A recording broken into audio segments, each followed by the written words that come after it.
MBC 뉴스투데이입니다. 여수산단의 원료나 제품을 주로 처리하는 낙포부두는 만들어진 지 40년이 넘었습니다.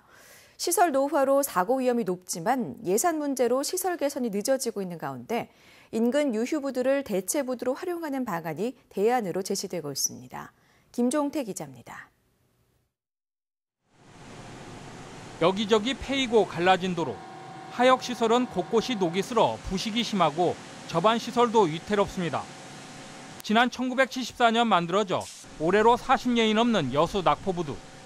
연간 2천여 척의 선박이 드나들지만 기둥을 박아 하중을 버티는 장교식 부두라 작은 충격에도 대형 사고 위험이 높습니다.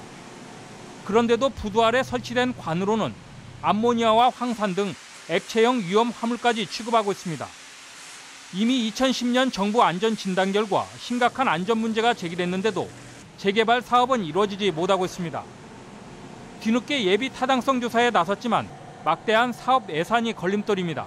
예산은 많이 들어갑니다. 장교식 부두에 대한 재개발이 사례들이 이번이 처음이에요. 타당성이 있는지 없는지 기획재정부하고 그런 협의가 좀 시간이 좀 많이 걸렸습니다. 당장 낙포부두 시설 개선이 힘들다면 인근 유휴부두인 여천 일반부두 등을 적극적으로 활용해야 한다는 목소리도 높습니다.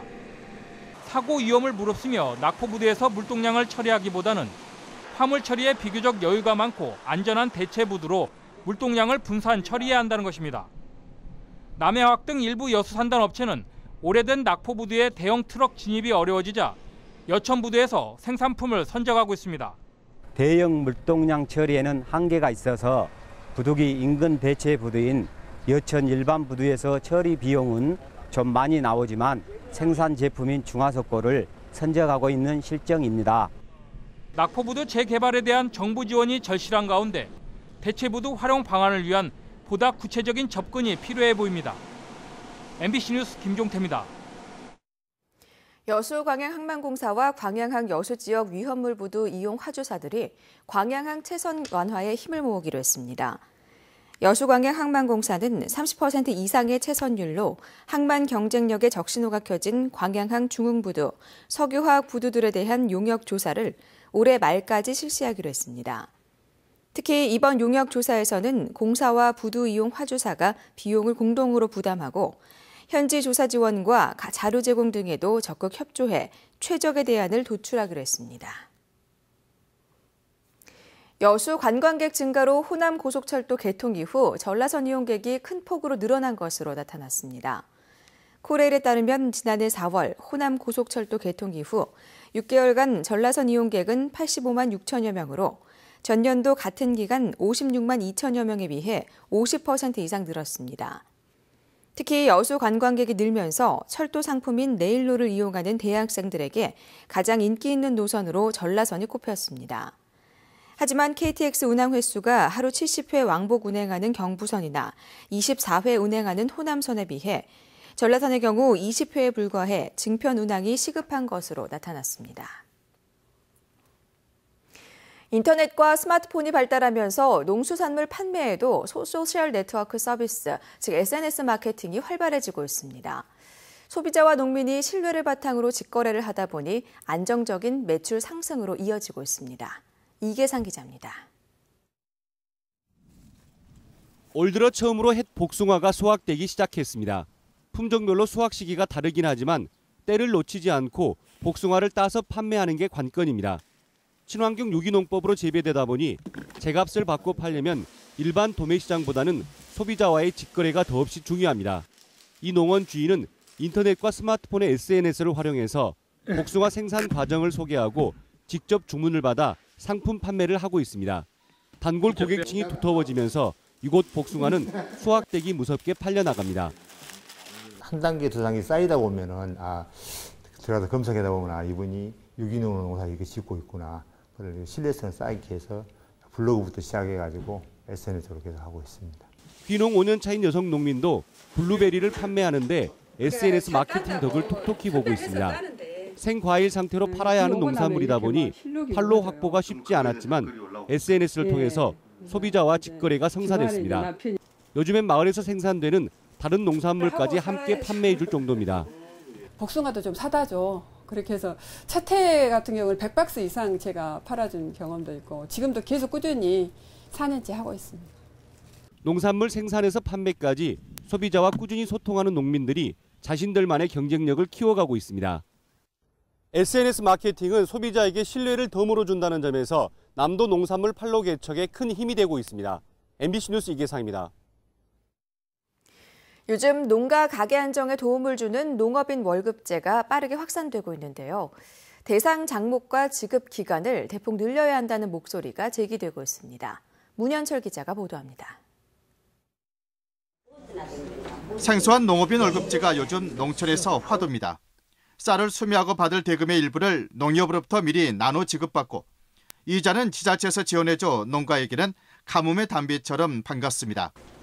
한 달에 많게는 100만 원까지 받는데 매달 고정 수익이 없어 빚을 내 농사를 짓고 수확해서 갚던 악순환 고리에서 벗어난 겁니다. 영농자재 또한 비료, 농약 같은 것을 대출받지 않고 그 돈으로 사니까 엄청 좋아하죠. 전남 지역에서는 순천과 나주시가 일찍 도입했고 장흥군이 올해 처음 시범 사업으로 추진하고 있습니다. 올해는 시범 사업으로 2개 읍면만 하고 있지만 내년도에는 올해 시범 사업을 토대로 보완할 부분을 보완을 해가지고 10개 읍면 전체 시행할 계획입니다. 농업인 월급제가 기대 이상의 농가홍을 얻으면서 농민들은 농협 수매쌀에 국한된 대상 장목을 늘려줄 것을 바라고 있습니다.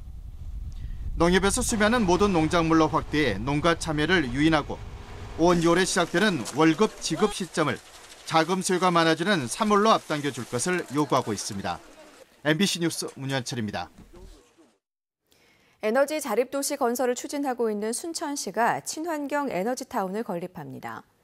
순천시는 지난해 5월 산업통상자원부가 추진한 친환경 에너지타운 공모사업에 선정된 이후 지난 1년 동안 태양광 발전사업 허가 등 관련 행정 절차를 마무리하고 다음 달 7일 시립추모공원에서 기공식을 갖는다고 밝혔습니다. 친환경 에너지타운은 태양광 등 신재생 에너지를 생산 판매할 수 있는 시설로 순천시는 수익 창출과 함께 전력 부족 문제를 해결할 수 있을 것으로 기대하고 있습니다. 광양시가 올 하반기부터 쓰레기 무단 투기 등 무질서 행위에 대해 집중 대처하기로 했습니다.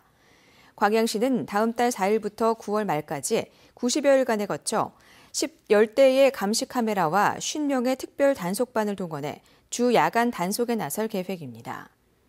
시는 이에 앞서 이달 말까지 2주 동안 무단 투기나 재활용품 분리배출 등에 대해 집중적으로 홍보 활동을 벌여 시민들의 동참을 유도하기로 했습니다. 여수시가 국제해양관광도시에 맞는 대표적인 상징물을 건립합니다. 여수시는 남산동 남산공원 광장에 아름다운 풍광을 조망할 수 있는 여수의 대표적인 타워나 조형물 시설에 나선다고 밝혔습니다. 여수시는 오는 8월까지 상징물 아이디어 공모에 나서 1차 내부 심사와 시민 평가를 거쳐 오는 10월 수상작을 발표한 뒤 상징물 건립에 나설 계획입니다. 올해 광주 전남 지역의 출생 사망자 수가 지난해와 비교해 모두 감소한 것으로 나타났습니다. 통계청이 발표한 자료에 따르면 지난 1월부터 4월까지 광주 지역 출생자 수는 4,300여 명으로 지난해 같은 기간에 비해 4.4% 감소했으며 전남도 5.5% 줄어든 5,200여 명으로 집계됐습니다. 같은 기간 사망자 수는 광주가 3.7% 감소한 2,600여 명, 전남은 3.3% 줄어든 5,900여 명으로 조사됐습니다. 국내선 항공편의 지연 출발이 갈수록 증가하는 추세를 보이고 있습니다. 국민의당 주승용 의원이 최근 조사한 자료에 따르면 올해 1월부터 5월까지 운항된 7만 6천여 대의 항공편 가운데 23%에 이르는 1만 8천여 대가 30분 이상 지연 출발한 것으로 나타났습니다. 이는 지난 2014년 연평균 지연율 10.7%와 지난해 14.6%에 비해 큰 폭으로 늘어난 것입니다. 주 의원은 항공편의 지연 출발로 이용객들의 피해가 커지고 있는데도 2시간 이내의 지연에 대해서는 아무런 보상을 받지 못하고 있다며 대책 마련이 필요하다고 지적했습니다. 순천대학교가 천연물 신약 연구소를 새롭게 건립합니다. 순천시는 천연물 의약소재 개발연구센터의 안정적인 연구 활동을 지원하기 위해 모두 70억 원의 사업비를 들여 지하 1층, 지상 5층 규모의 신약 연구소를 건립하기로 하고 최근 착공에 들어갔습니다.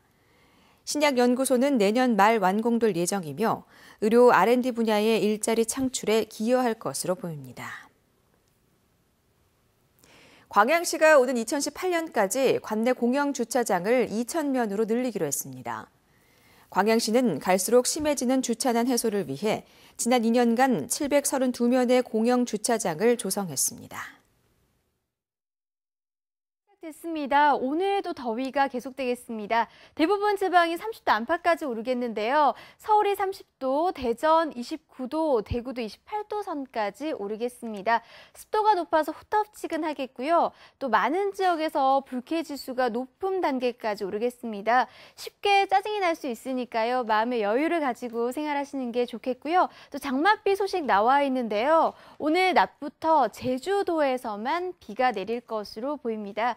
지금 남해안과 제주도 안개가 자욱합니다. 장마전선은 먼 남쪽 해상에 위치해 있는데요. 오늘 약간 북상해 밤부터 제주도에만 영향을 줄 것으로 보입니다. 서울을 비롯한 내륙 지방에서는 오늘도 구름만 지나겠습니다. 현재 기온 보시면 서울이 20.5도, 대구 20.6도로 대부분 20도 안팎으로 출발하고 있습니다. 오늘 한낮 기온 보시면 서울이 30도, 전주 28도, 부산 26도로 어제와 비슷하거나 기온 조금은 떨어질 것으로 보입니다. 내일은 늦은 밤에 남해안 지방에서 장맛비가 내리겠고요. 주말 사이 전국적으로 장맛비가 쏟아질 것으로 전망되고 있습니다. 날씨였습니다.